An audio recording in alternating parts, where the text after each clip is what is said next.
The Quran in several verses asserts that it is in pure Arabic, by an Arab, Muhammad, to Arabs.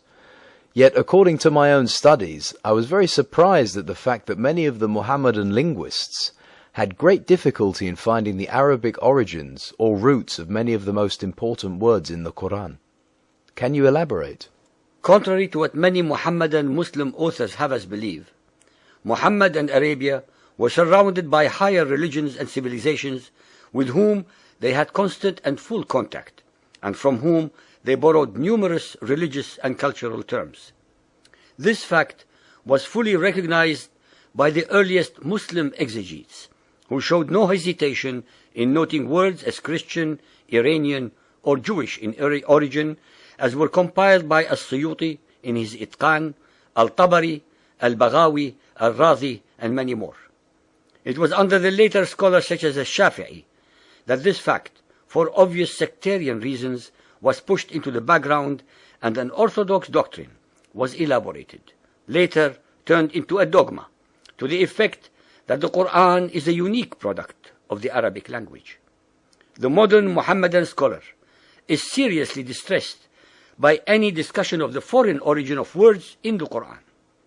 It is extremely rare, based on proven historical and linguistic grounds, that an uncivilized people, such as the pagan Arabs were, would not be enormously influenced by the surrounding more superior civilizations, religions, and cultures. For the Muhammadan Arabs to pretend that the Arabic language per se, prior to the Arabian conquest of the surrounding civilizations, contained all words used in the Quran is totally absurd, contrary to facts, unsubstantiated, and desperate wishful thinking. It is invariably the more dominant powers or civilizations that impose their language upon the lesser ones, as actually happened initially by the Greeks, the Romans, and finally by the Arabs in their turn.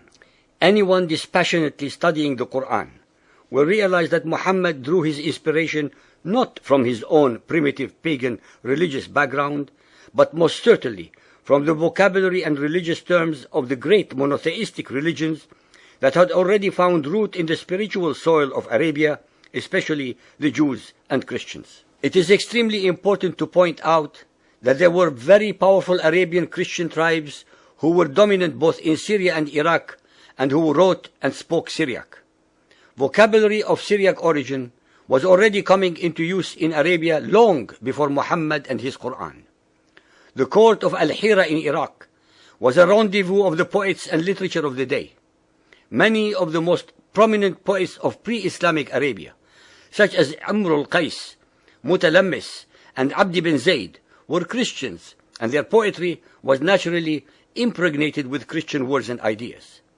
Even in the extant poetry of the such non-Christians as Al-Nabigha and Al-Ash'a, one finds the strong influences of Syrian Christianity because they spent time at the court of Al-Hira.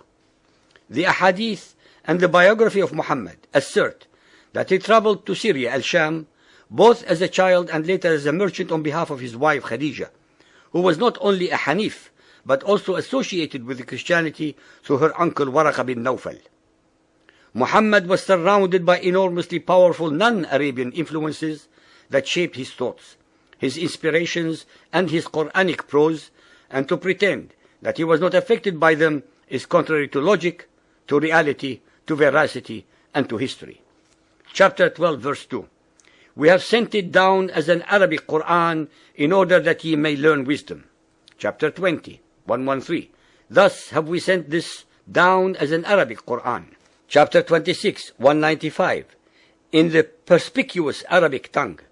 Chapter 39, 28. It is a Quran in Arabic, without any crookedness therein, in order that they may regard against evil. Chapter 41, 3. A book whereof the verses are explained in detail, a Quranic in Arabic for people to understand. According to the Ahadith, the Quran was revealed to Muhammad in 7 modes. Why were so many modes necessary if it were such a pure form of Arabic in the first place? Al-Tirmidhi Hadith 2215, narrated by Ubay ibn Ka'b.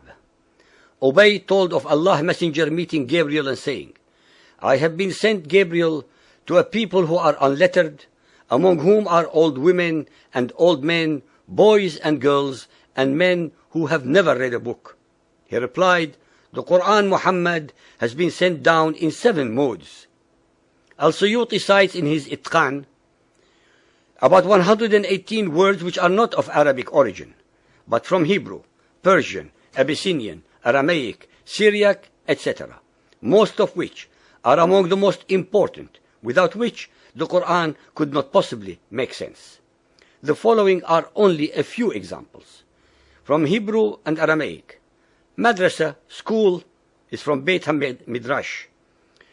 Jahannam, hell, from Gehinnom. Shaitan, Satan, from Satan. Misr, Egypt, from Misraim. From the Christian Abyssinians, Mihrab, niche. Minbar, pulpit. Burhan, proof. Mi'raj, ladder. From the Persian, Firdaus, paradise. Firind, sword. Syriac, Isa, Jesus. Salah, prayer. From the Greek, dinar, currency, denarius. Iblis, devil, diabolos. Injil, gospel. The Quran asserts repeatedly that it is a new scripture for the Arabs, hence it would have been impossible for the native Arabic vocabulary and language to all of a sudden create and invent new words and terminology to express all its new ideas to fit the occasion. In fact, many of the words, terms and concepts were already available, off the shelf so to speak, to Muhammad to plagiarize, plunder, pirate and or pervert to suit his agenda. When one studies the subjects above, based upon the works of the Muhammadan exegetes, who had dealt with this very difficult but important matter, one will find out that they were themselves at a loss as to the roots of many of the words, especially since they were not linguists in the 4, 5, or 6 languages that the Quran had copied words from. They actually had the most meager philological resources at their disposal, so much so that Al-Suyuti and those who preceded him completely missed the fact that several of the words that they alleged to have been foreign were in fact Arabic in origin. The Quran cannot exist without the foreign words that permeate its verses and chapters.